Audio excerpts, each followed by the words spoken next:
Good morning. How are we all feeling today? Pretty good. Just hungover. Just me.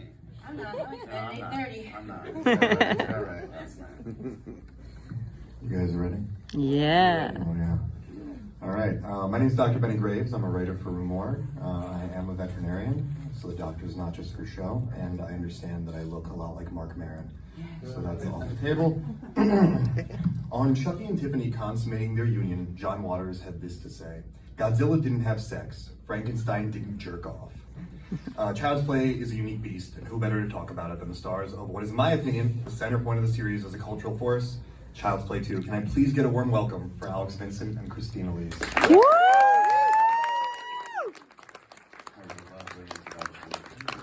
I'm like Leonard Maltin. I like it.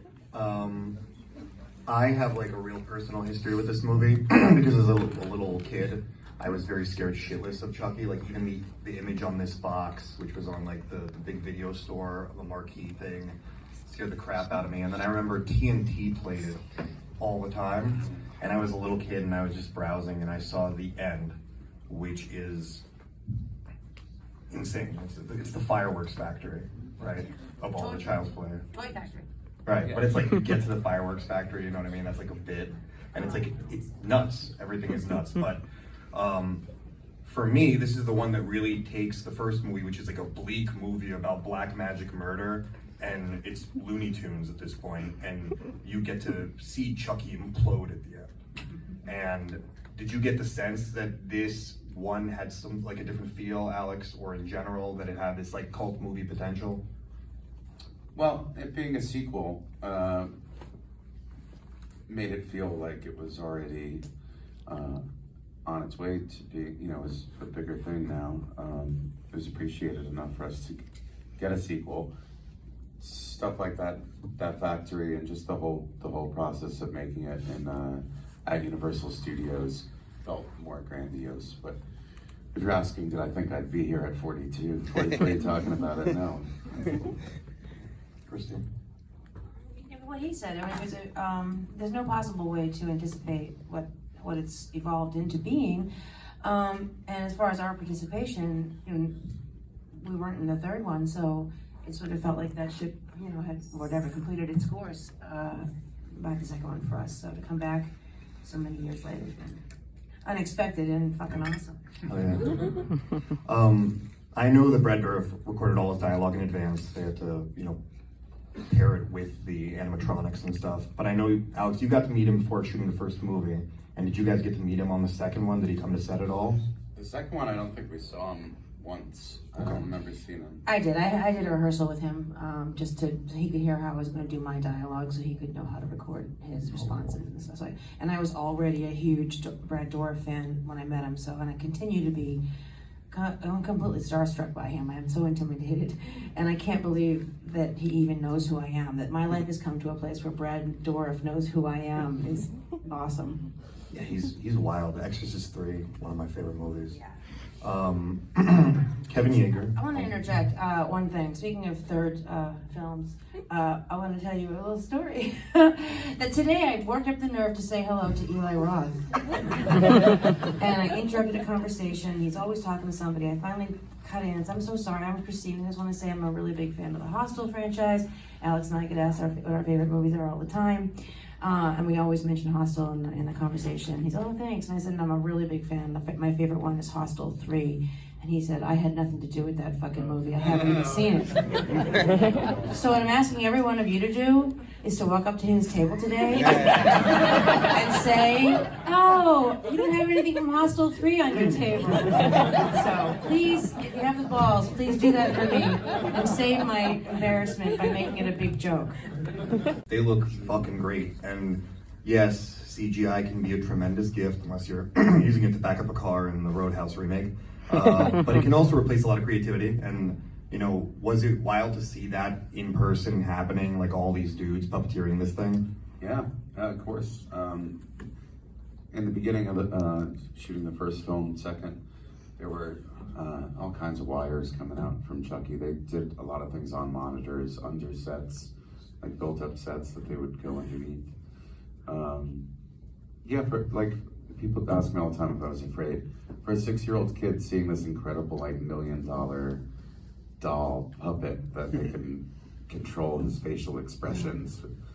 And now that stuff is simplified a bit. It's more remote control. They can program Chucky's face to say all the dialogue. It's still really fun to watch. It's still really cool to watch. And as any Chucky fan knows, we don't use CGI. It's all practical effects. But now we can paint out green men puppeteers. They wear like these green suits, and they can be on screen with us, and then they paint them out later. And most things are remote controlled now, so it's like simplified a bit, but it's still, yeah, it's the coolest thing. Take that, remake. Yeah. Woo! The one, oh yeah, and that's the type of horror we want to cultivate. Let's give him another round of applause, folks. Woo!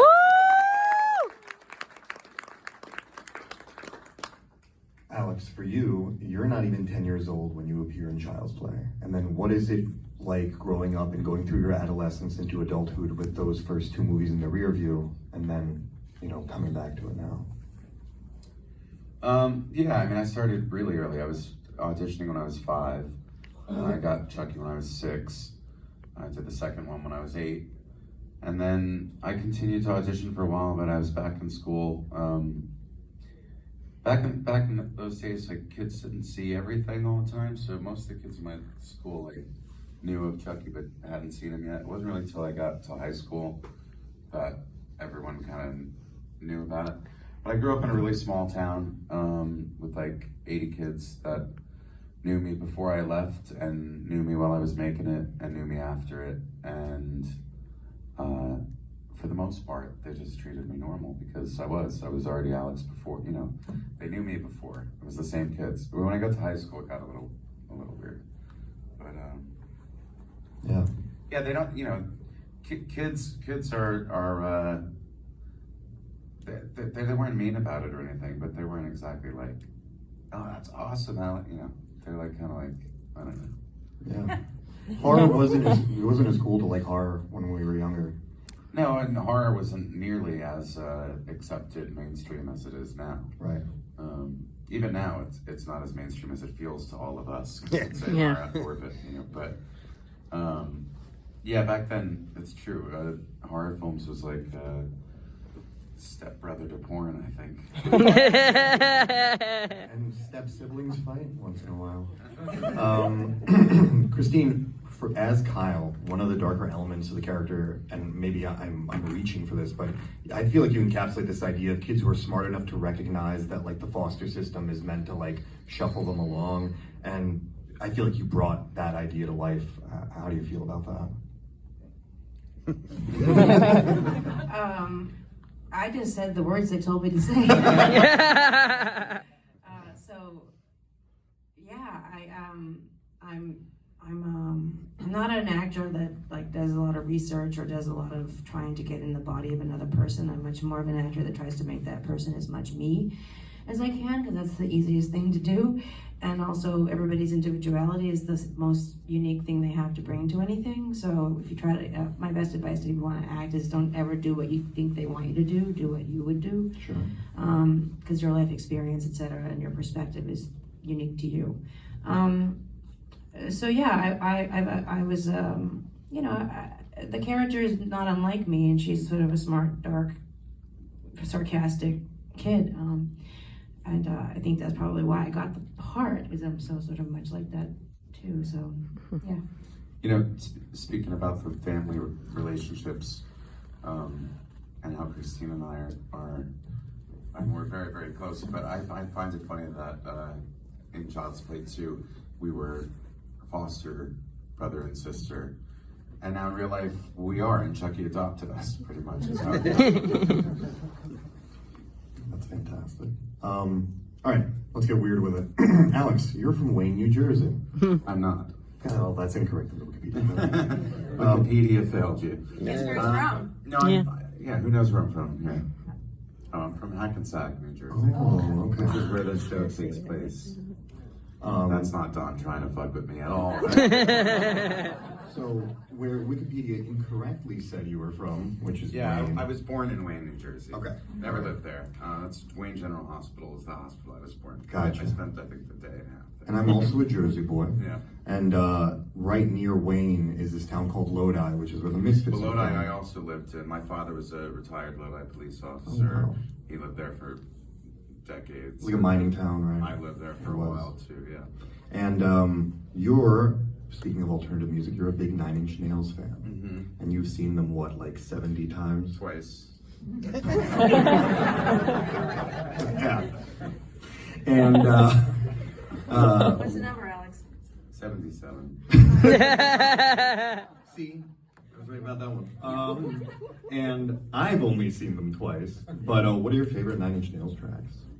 Oh, jeez. I thought I'll go records. I guess everyone loves the Downward Spiral. I think The Fragile is his best work ever. A song called "And All That Could Have Been." Okay. Trent Reznor, he doesn't disappoint, man.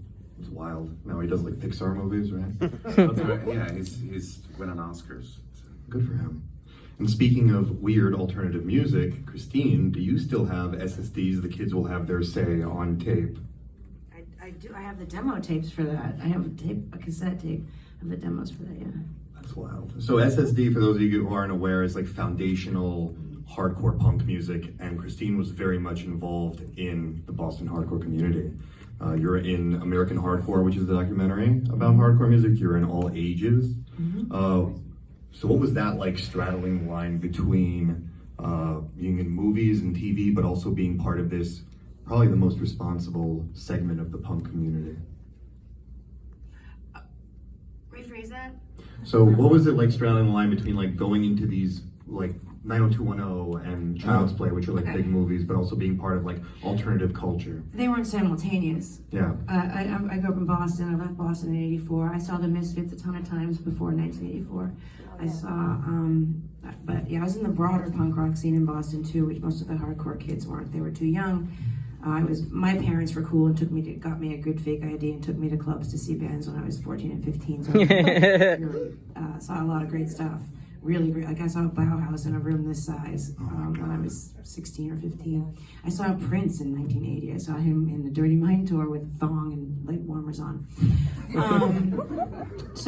But by 84, especially in hardcore, the general consensus with people who were there is that hardcore ended in 84. Okay. People who weren't there disagree. But so then I moved out of LA. I left LA in 84. I left LA 40 years ago, and didn't go to LA to be an actor. I never tried to be an actor in Boston. I didn't want to be an actor. I was too shy. I thought I wanted to be a director. I moved to LA to go to film school. That just wasn't going to happen. So I worked as a cashier on Rodeo Drive for 2.5 years, taking the bus because I didn't drive. In Los Angeles, taking the bus is a weird thing to do.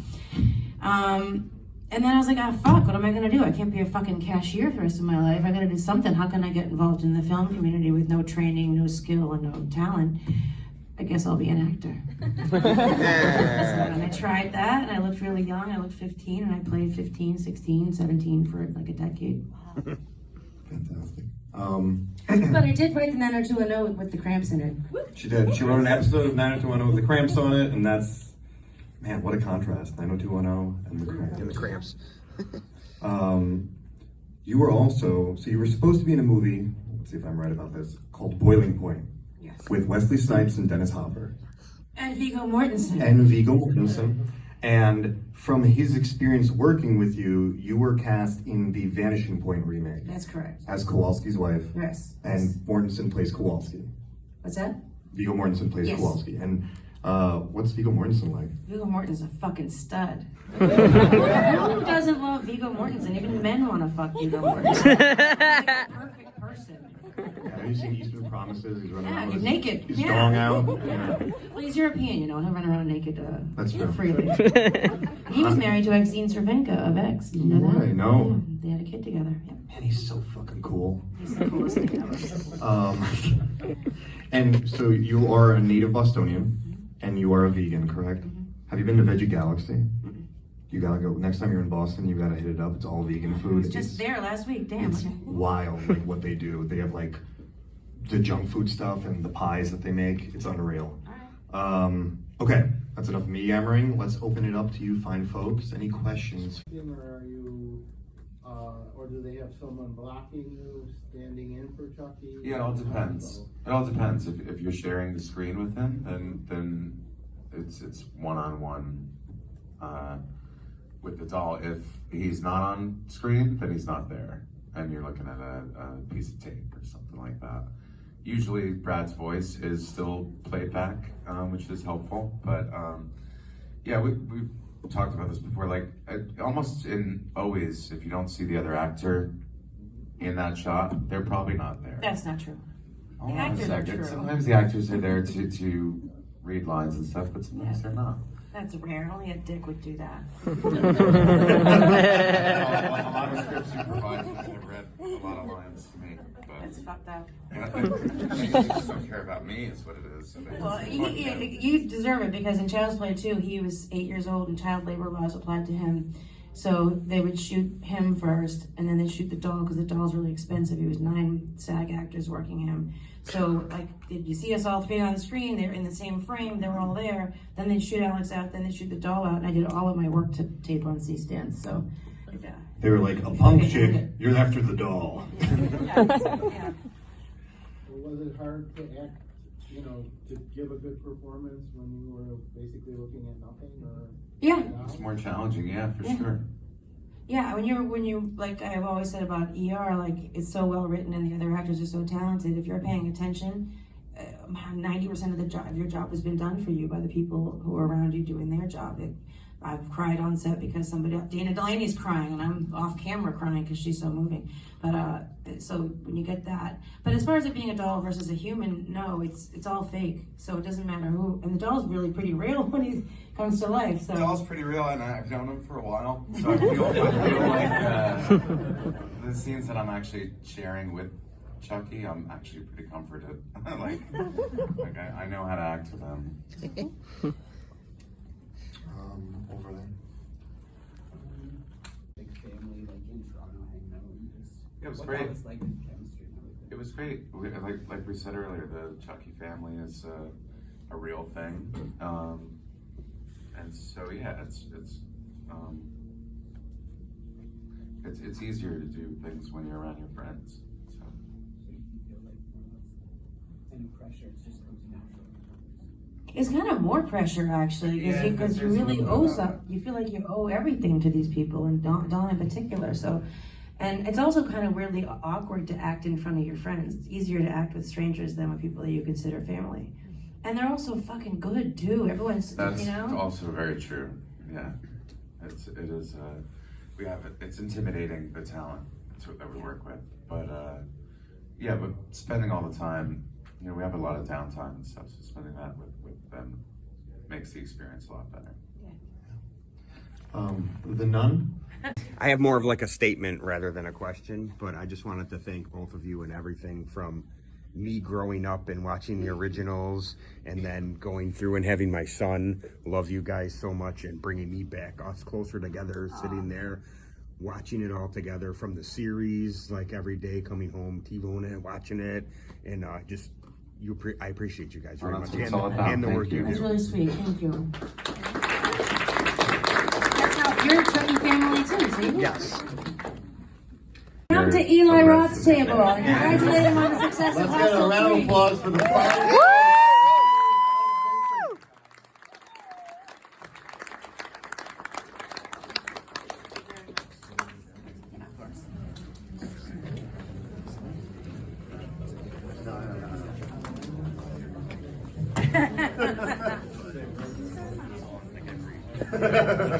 I will.